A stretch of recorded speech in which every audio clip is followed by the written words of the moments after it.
اور ہم ان کی آخری عمر کی اولاد، اور وہ بڑے مشکل لمحے تھے جس طرح انہوں نے ہمیں پالا ہے، اگر وہ گھڑیاں ہمیں یاد آئیں تو کلیجہ منہ کو آتا ہے، لیکن انہوں نے ہمیں اس کے باوجود بھی رزق حلال دیا، مشکوک رزق سے بھی ہمیں بچایا انہوں نے، بلکہ ایک مشکوک سے آگے بھی درجہ ہے کہ رزق مشکوک نہیں ہوتا، رزق خالص ہوتا ہے، لیکن جو ہے وہ اس میں آپ اپنے وقار کو مجروح کر کے یا کسی سے وقتی فائدہ حاصل کر کے اس رزق کو حاصل کرتے ہیں۔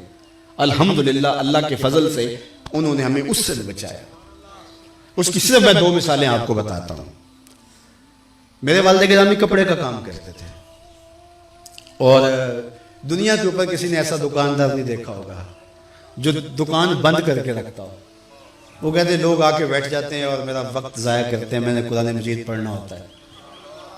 تو جو گاہک آتا تو دروازے کو دستک دیتا، قرآن مجید بند کرتے، دروازہ کھولتے، ہاں بھئی کیا لینا ہے؟ اس نے کہا یہ لینا، لیا، فارغ، پھر دروازے کو نکلا گیا۔ ایسا بھی کوئی تاجر دیکھا آپ نے؟ اللہ اکبر۔ تو اس میں جب وہ کپڑا رکھتے تھے تو اس میں بھی انہوں نے طے کیا ہوا تھا کہ اس وقت زیادہ سے زیادہ جو مہنگا کپڑا تھا 30 روپے گز ہوتا تھا، اور جو درمیانہ تھا وہ 20 روپے گز، اور اس سے نیچے ہے 15 روپے، 12 روپے، 10 روپے، اس کو 6 روپے گز بھی مل جاتا تھا، اب تو کہیں نہیں ملتا۔ تو انہوں نے ایک ریشو رکھی تھی کہ 10 پہ 1 روپیہ، تو جو 20 روپے گز کپڑا تھا وہ 21 روپے گز بیچتے تھے، 21 روپے اس سے لیتے تھے، اور جو 30 روپے فی گز کا ہوتا تھا اس سے جو ہے وہ 31.5 لیتے تھے، وہ باقاعدہ اوپر لکھا ہوا ہوتا تھا۔ اب مجھے بتاؤ اس ریشو سے اپنے خاندان کی پرورش کرنا اور اتنی گراں ذمہ داریاں کیسے بندہ عہدہ برا ہو سکتا ہے؟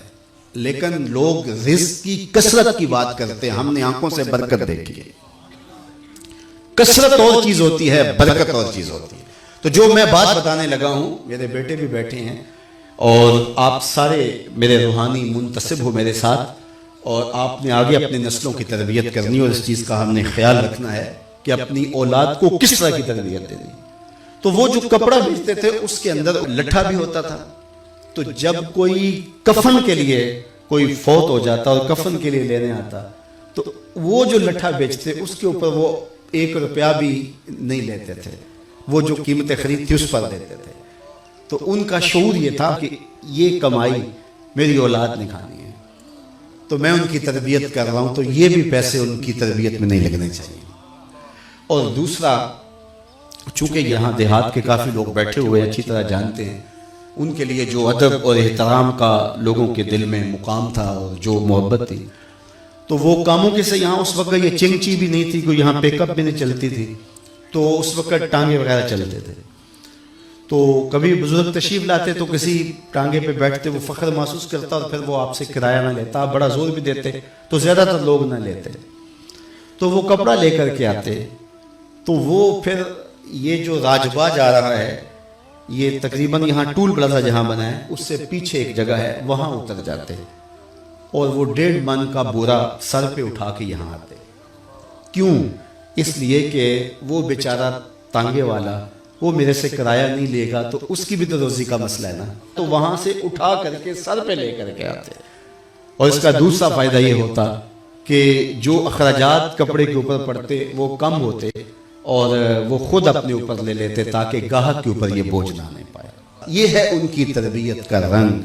تو یہ بات ذہن میں رکھیے گا کہ اپنی اولاد کے لیے سالے رزق کے لیے کوشاں رہنا، اور اس کے لیے محنت کرنا، اور شعوری جدوجہد اور شعوری محنت میں لگے رہنا۔ اللہ تعالیٰ کی توفیق سے انہوں نے ہماری جو سالے تربیت کی، آج اس کا نتیجہ آپ کے سامنے ہے کہ یہ پورے ملک میں، پوری دنیا میں جو فیضان اور جو نور کتاب رحمت کا پھیلا ہے، یہ ان کا دیا ہوا سبق ہے جو ہم نے کوشش کی کہ اس کو یاد کریں اور پھر اس کو لوگوں تک پہنچائیں۔ میں جو کچھ بھی ہوں تیری توجہ کا روپ ہوں، میری زندگی تیرے پیار کا انعام۔